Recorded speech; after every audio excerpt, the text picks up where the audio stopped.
and Petworth, there's going to be, it's the highest in the next 5-10 years.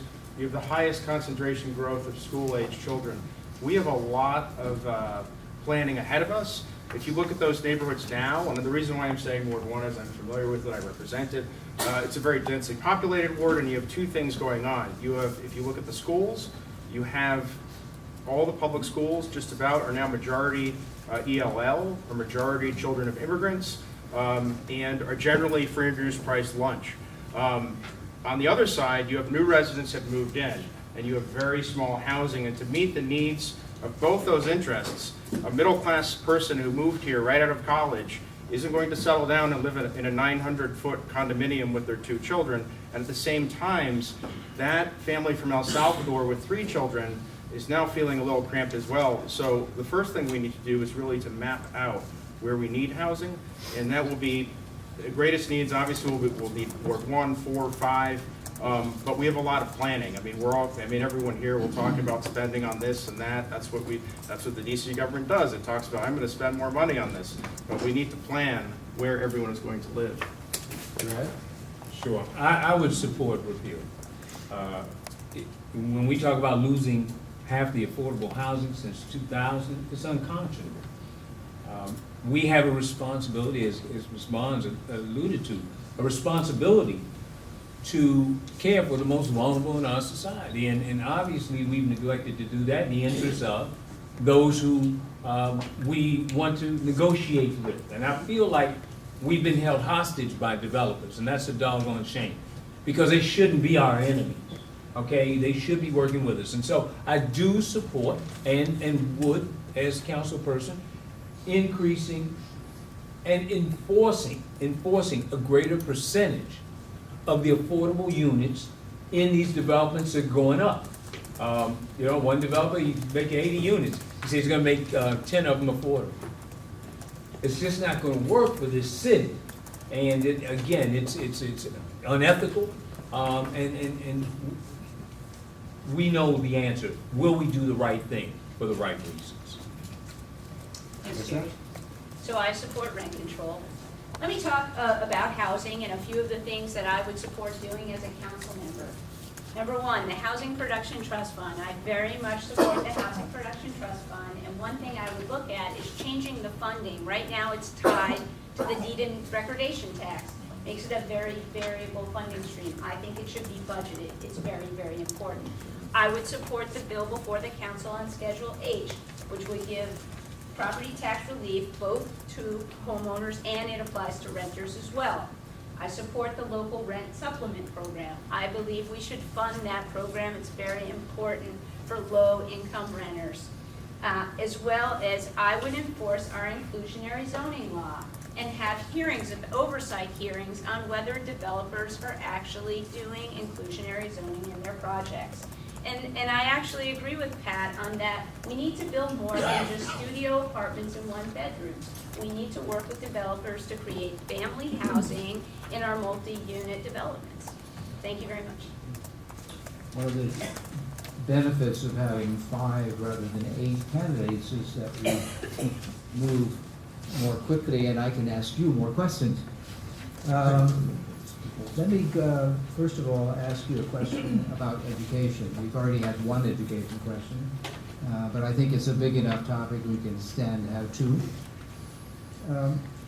What's the accountability of the DC City Council for improved performance in public education, if any?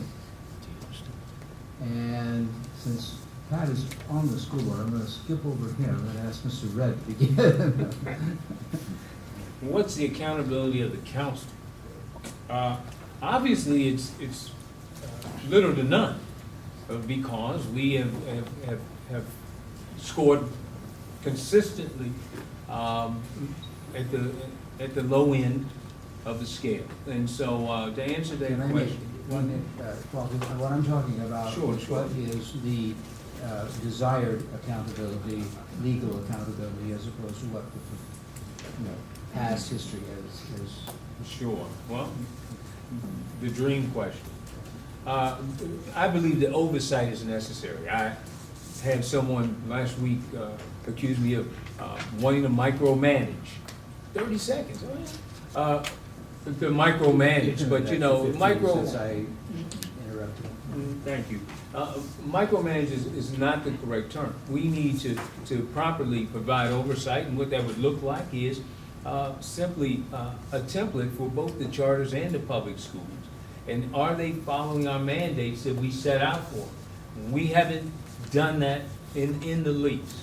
To make a long story short, it's highly important for us to have in place mechanisms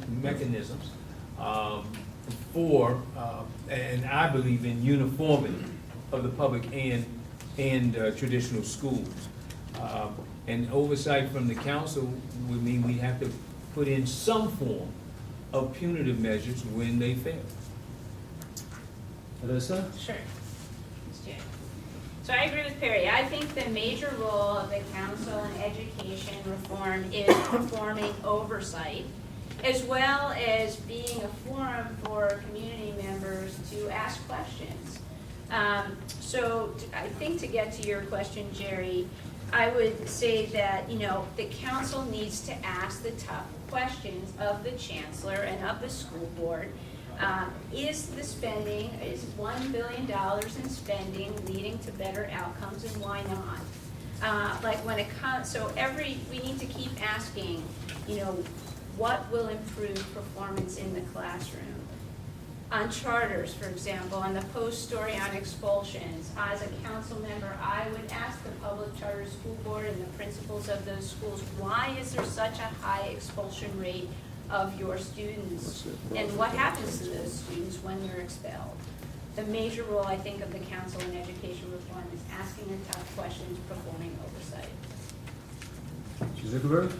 Yeah, I don't mind asking the tough questions, but I also believe that there could only be one captain to any ship. And I have complete confidence in Chancellor Henderson and the job she's doing with DCPS. And I think that one of the things that the council has to do is find a chief executive that you believe in, like Chancellor Henderson, and give her support.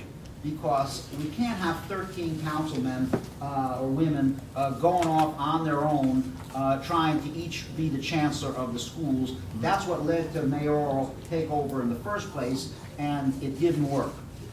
There's a new education committee, there's a new sheriff in town, and the first bill that was proposed by the new education committee is to lock up parents, to criminalize parents, to put parents in jail if their teenage children are truant.